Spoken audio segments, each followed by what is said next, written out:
নমস্কার, কেমন আছেন আপনারা সবাই? আশা করছি ভালো আছেন। আজ চলে এলাম একটা নতুন রেসিপি নিয়ে। আজ বানাবো ছানার বল দিয়ে আলু দিয়ে কারি। তার জন্য ঘরে পাতা ঘরের দুধ রেখেছিলাম, সেটা দিয়ে ছানা করে নিচ্ছি। এর মধ্যে দেব অল্প একটু লবণ, দেব লঙ্কার গুঁড়ো, অল্প একটু চিনি, আর দেবো 1 চামচ ময়দা। লাগে যদি আবার দিয়ে নেব। আর এইটাকে ভালো করে মেখে নেব।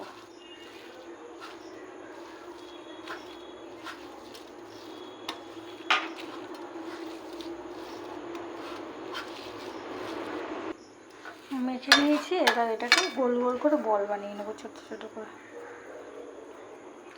ঠিক এইটুকু করে নেব, নিয়ে গোল গোল করে বল বানাবো। বলগুলো তৈরি করে নিয়েছি। কড়াই গরম হয়ে গেছে, কড়াইতে দেবো তেল। তেলটা হালকা গরম হয়েছে, এটার মধ্যেই দিয়ে ছেড়ে দেবো।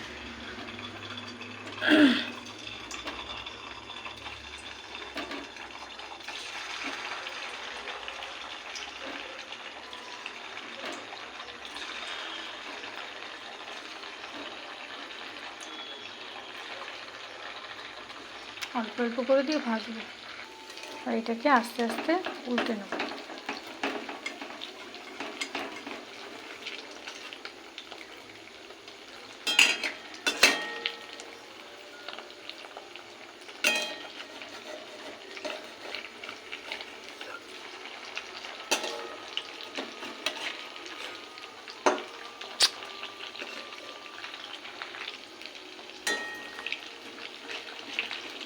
খুব কম আছে, ভালো করে ভেজে নিতে হবে, গোল্ডেন গোল্ডেন কালার হবে।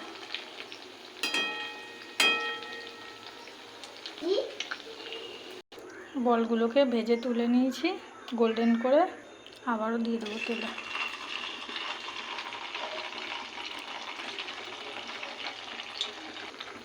এবার সবকটা একসাথে দিয়ে দিয়েছি, এগুলোকে ভেজে নেব।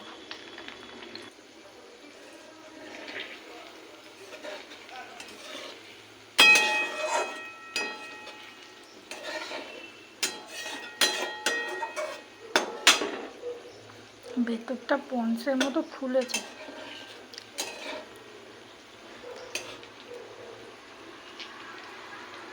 এবার এগুলোকে তুলে নেব। এবার এই তেলে ফোড়ন দেবো জিরে। এবার দেবো আলু।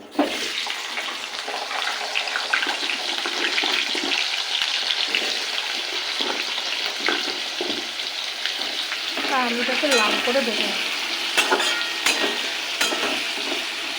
মশলা করে নেবো। এখানে নিয়েছি চালমগজ, কাঁচা লঙ্কা, আদা, টমেটো। এটাকে একসাথে বেটে নেব। আলুটা গোল্ডেন করে ভেজে নিয়েছি। এবার দিয়ে দেবো মশলা। আদা, টমেটো, চালমগজ ও কাঁচা লঙ্কা।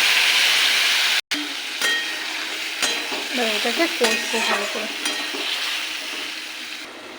দিচ্ছি লবণ, হলুদ গুঁড়ো, ভাজা জিরের গুঁড়ো, ছানা, দিচ্ছি লঙ্কার গুঁড়ো। কী হয়েছে?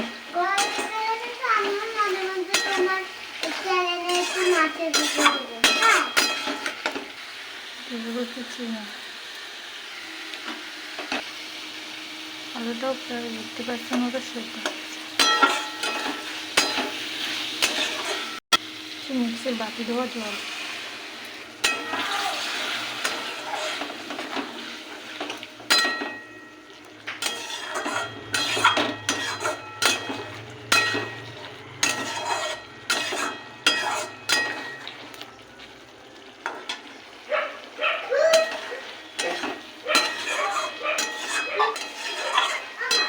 কষে এসছে, তেল ছেড়ে গেছে। এবার দিয়ে দেবো জল, ও পরিমাণ মতো জল।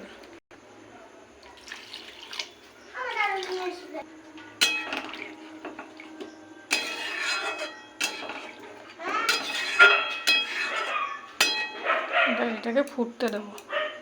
ঝোলটা ফুটে গেছে। এবার দিয়ে দেবো ছানার বলগুলো। দিয়ে দিচ্ছি ছানার বলগুলো।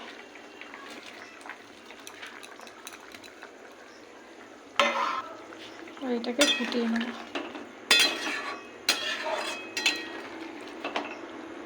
একটু ঢাকা দিয়ে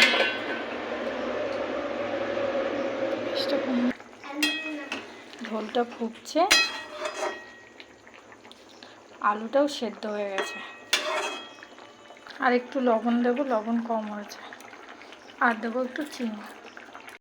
এটা ভাত, রুটি, পরোটা সব কিছুর সাথেই ভালো লাগবে। দিয়ে দেবো গরম মশলা গুঁড়ো, দেবো অল্প একটু ঘি।